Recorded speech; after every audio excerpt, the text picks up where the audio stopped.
قانون کو توڑنے والے،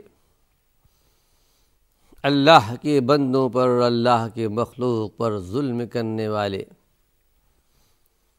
نفسانی خواہشات کی پیروی کرنے والے،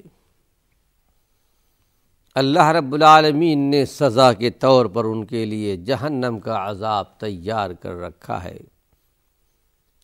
ہم سب اللہ کے جناب میں، اللہ کے حضور میں دعا کرتے ہیں کہ پروردگار عالم ہم سب کے توبہ استغفار کو قبول فرمائے، ہماری اور آپ کی اور سب کی مستقبل کی زندگی قرآن کی زندگی ہو، اللہ کے رسول صلی اللہ علیہ وسلم کی زندگی کو اپنانے کی توفیق ہو۔ اللہ کے جناب میں، اللہ کے حضور میں ہم سب جب پیش کیے جائیں تو اللہ کی رضا کے ساتھ، اللہ کی خوشنودی کے ساتھ۔ فرمایا وہ قیامت کا دن فَيَوْمَئِذٍ وَقَعَتِ الْوَاقِعَةُ، اس دن ہو پڑنے والی، قائم ہونے والی قائم ہو جائے گی۔ وہ قیامت کا دن جس کا یہ لوگ انکار کر رہے تھے۔ اللہ نے اپنے پیارے پیغمبر کو 3 مقام پر حکم دیا، اے ہمارے نبی آپ قسمیہ بیان کر دیجئے۔ قُلْ اِی وَرَبِّی اِنَّهُ لَحَقٌّ، بلا بلکہ میرے رب کی قسم ہے کہ قیامت کا دن حق ہے۔ اِنَّ السَّاعَةَ لَآتِیَةٌ لَا رَیْبَ فِیہَا، یقیناً قیامت آنے والی ہے، اس میں کوئی شک اور شبہ نہیں ہے۔ یہ وہی قیامت کا دن ہوگا جس کے بارے میں ارشاد فرمایا وَانشَقَّتِ السَّمَاءُ فَهِيَ يَوْمَئِذٍ وَاهِيَةٌ، آسمان پھٹ جائے گا۔ جیسا کہ ایک سورہ میں کہا گیا اِذَا السَّمَاءُ انشَقَّتْ، اس وقت کو یاد کرو جب کہ یہ آسمان پھٹ جائے گا، آسمان میں سوراخ ہو جائے گا۔ اسی آسمان کو قیامت کے دن پروردگار عالم اپنے داہنے ہاتھ میں لپیٹ لے گا۔ وَالسَّمَاوَاتُ مَطْوِيَّاتٌ بِيَمِينِهِ وَالْأَرْضُ قَبْضَتُهُ وَالسَّمَاوَاتُ مَطْوِيَّاتٌ بِيَمِينِهِ، یہ پوری زمین اللہ رب العالمین کی مٹھی میں ہوگی۔ آسمانوں کو اللہ رب العالمین اپنے ہاتھ پہ لپیٹ لے گا۔ یہاں بھی اسی آسمان کا ذکر کیا گیا، اور آسمان پھٹ جائے گا۔ یہ ستارے، یہ چاند، یہ سورج بے نور ہو جائیں گے۔ کتنے ایسے بندگان خدا موجود ہیں، سورج کے پوجنے والے، چاند کے پوجنے والے، ستاروں کو پوجنے والے، لیکن قیامت کے دن یہ سب بے نور ہو جائیں گے۔ قرآن حکیم میں کہا گیا وَجُمِعَ الشَّمْسُ وَالْقَمَرُ، سورج اور چاند جمع کر دیے جائیں گے۔ یوں بھی اللہ کی مخلوقات میں سے ایک مخلوق ہیں۔ اللہ نے دنیا والوں کو روشنی پہنچانے کے لیے ان کو پیدا کیا ہے۔ اللہ کی حکمت کام کر رہی ہے۔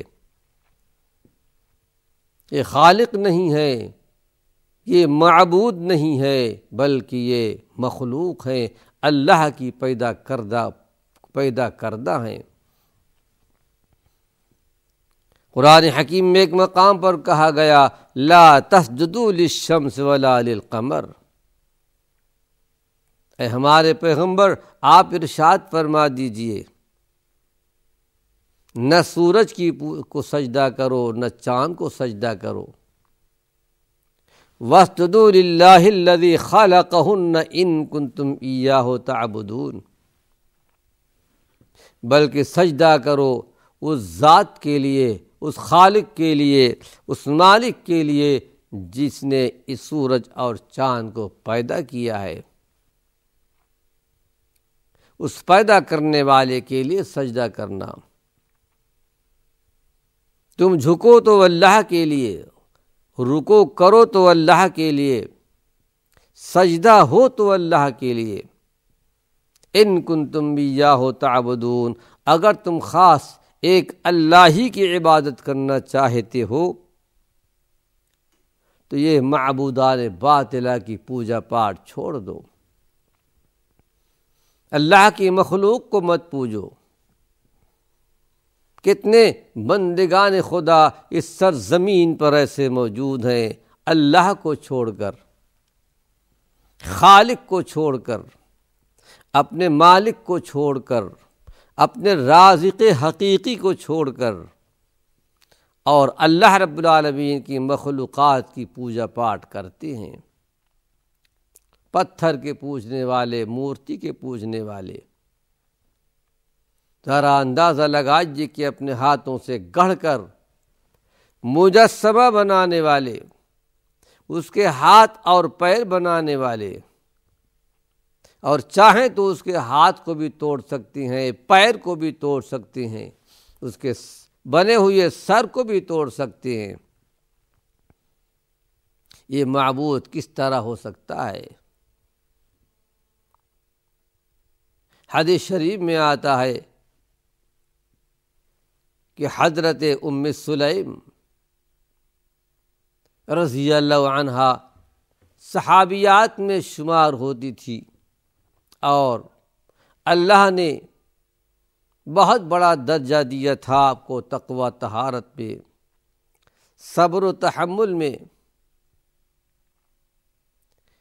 اب ایک شوہر کا انتقال ہو گیا تھا، شوہر کے انتقال ہو جانے کے بعد دوسری شادی کا رشتہ آپ کے پاس آیا، لیکن چونکہ وہ اسلام نہیں لائے تھے انکار کر دیا۔ بالآخر یہاں تک کہا کہ یہ بتاؤ تمہارا معبود کہاں سے پیدا ہوا، کہاں سے نکلا، کیا زمین سے نہیں نکلا؟ کہا بے شک وہ زمین سے نکلا، زمین سے پیدا ہوا۔ پتھر زمین سے نکلتا ہے، درخت زمین سے نکلتے ہیں، ہر چیز زمین سے پیدا ہوتی ہے۔ پھر انہوں نے کہا کیا تمہیں شرم نہیں آتی کہ جو چیز زمین سے پیدا ہوتی ہے، زمین سے نکلتی ہے، تم اس کی پوجا پاٹ کرتے ہو؟ یہی بات ان کو لگ گئی، اور اس کے بعد اسلام لائے، مسلمان ہوئے۔ ناظرین کرام، وقت ختم ہو چکا ہے، اور اللہ نے چاہا اپنے آئندہ ملاقات میں ان آیات بینات کی تفسیر ختم کروں گا۔ وآخر دعوانا ان الحمد للہ رب العالمین۔